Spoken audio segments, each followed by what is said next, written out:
Praise lord. దేవాతి దేవునికి వందనాలు. ప్రభు నామమున మీ అందరికీ నా ప్రత్యేకమైన వందనాలు, శుభాలు తెలియజేస్తున్నాను. ఈ దినము కొరకు ఏర్పాటు చేయబడిన దేవుని వాగ్దానము ద్వితీయోపదేశ కాండము 28వ అధ్యాయము 5, 6 వచనాలు. నీ గంపయు పిండి పిసుకు నీ తొట్టియు దీవించబడును. నీవు లోపలికి వచ్చినప్పుడు దీవించబడుదువు, వెలుపలికి వెళ్ళినప్పుడు దీవించబడుదువు. దేవుని నామానికి మహిమ కలుగునుగాక. ఈ ఉదయకాల సమయంలో సర్వ సృష్టికర్త అయిన నీ తండ్రి నిన్ను ఆశీర్వదించి గొప్ప వాగ్దానాన్ని నీకు అందిస్తూ ఉన్నారు. హల్లెలూయా. ఈ దినం ఆయన అంటూ ఉన్నారు, నీ గంపయు పిండి పిసుకు నీ తొట్టియు కూడా దీవించబడును అని. అంటే నీ కుటుంబం అంతయు, నువ్వు చేయుచున్న పనంతయు ఆశీర్వాదకరంగా ఉంటుందని, ఈ దినము నీవు దీవించబడుతున్నావు అనేది దేవుని యొక్క ముఖ్య ఉద్దేశం. ఆమేన్. ఏ విషయంలో ఈరోజు నువ్వు ఇబ్బంది నాకు ఎదురవుతుంది, ఈ రోజున పలానా వ్యక్తులతో నేను మాట్లాడాలి, నాకు ఈ విషయంలో శ్రమ ఉంది అని అనుకుంటున్నావో, నువ్వు నమ్ము దేవుని బిడ్డ, ఈరోజు ఆ శ్రమ అంతయు కూడా దేవుడు ఆశీర్వాదకరంగా నీకు మార్చబోతూ ఉన్నారు. ఆమేన్.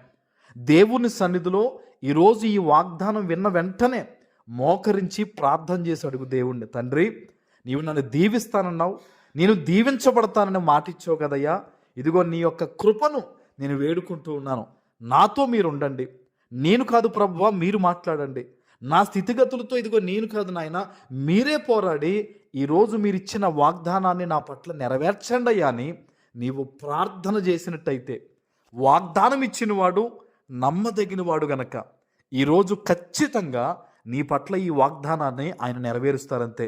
ఆమేన్. ఆయన అంటున్నారు కదా, నీవు లోపలికి వచ్చినప్పుడు దీవించబడతావు, వెలుపలికి వెళ్ళినప్పుడు దీవించబడతావు. అంటే దాని అర్థం ఏంటో తెలుసా? కనురెప్పవలే ఈరోజు దేవుడు నీకు తోడై ఉంటారాయన. ఆమేన్.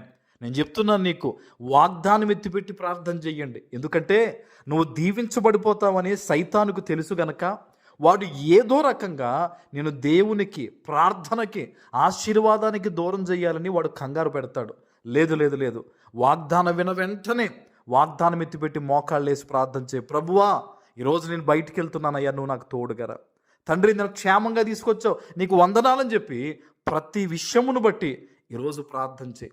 ఏమో దేవుని యొక్క కృపను బట్టి నీ బిడ్డల జీవితంలో, నీ జీవితంలో ఆయన ఏదైతే ఉద్దేశించున్నాడో, సారేపతు విధవరాల జీవితంలో వాళ్ళకి వేరే ఉద్దేశం ఉంది, మరణించాలని, కానీ దేవుని ఉద్దేశం సదాకాలం వాళ్ళని ఆశీర్వదించాలని.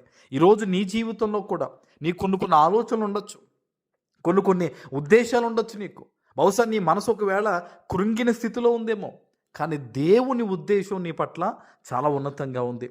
నువ్వెక్కడి నుంచి ఈరోజు ఈ వాగ్దానం వింటున్నావు నాకు తెలియదు, కానీ నా ప్రభు తన సేవకుడైన నా ద్వారా నీతో మాట్లాడుతూ ఉన్నారు. నువ్వు ఆశీర్వాదకరంగా ఉంటావు అంతే. ఆమేన్.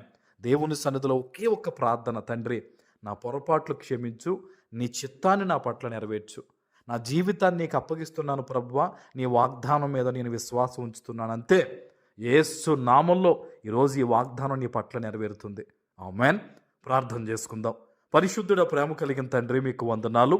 ఈ ఉదయకాల సమయంలో మీరిచ్చిన నీ గొప్ప వాగ్దానము ప్రతి బిడ్డ జీవితంలో నెరవేర్చి స్థిరపరచమని యేసు నామమున ప్రార్థిస్తున్నాను తండ్రి.